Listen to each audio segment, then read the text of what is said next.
ഈ വീഡിയോയിൽ നിങ്ങൾ ശ്രദ്ധിച്ച് നോക്കൂ, ഈ ക്യാമറ പൊസിഷൻ ചെയ്തിട്ടുള്ളത് അതിൻ്റെ പൊസിഷനിങ് ക്ലിയറാണ്. പക്ഷെ എന്താ പ്രോബ്ലം വെച്ച് കഴിഞ്ഞാൽ അതിന് സൺഷെയ്ഡ്, അതിന് മുകളിലുള്ള സൺഷെയ്ഡ് ശ്രദ്ധിച്ച് നോക്കൂ.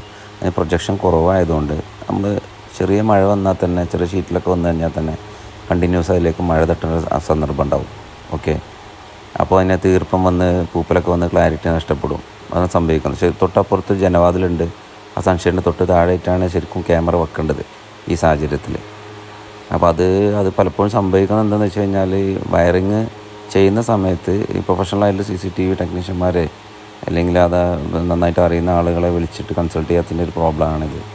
ഓക്കെ, പിന്നീട് നമ്മൾ എല്ലാം കഴിഞ്ഞിട്ട് പിന്നെ നമുക്ക് വയറിങ് മാറ്റാൻ പറ്റില്ല. കാരണം കൺസീൽഡ് വയറിങ് ആകുമ്പോൾ നമുക്ക് പിന്നെ ചേഞ്ച് ചെയ്യാൻ പറ്റില്ലല്ലോ. അപ്പോൾ അത് ശ്രദ്ധിക്കുക. വയറിങ് ചെയ്യുന്ന സമയത്ത് പ്രൊഫഷണൽ ആളുകളെ വിളിച്ചിട്ട് ചെയ്യാനായിട്ട് ശ്രദ്ധിച്ചു കഴിഞ്ഞാൽ ഈ ഒരു പ്രോബ്ലത്തിൽ നമുക്ക് രക്ഷപ്പെടാൻ പറ്റും. ഓക്കെ.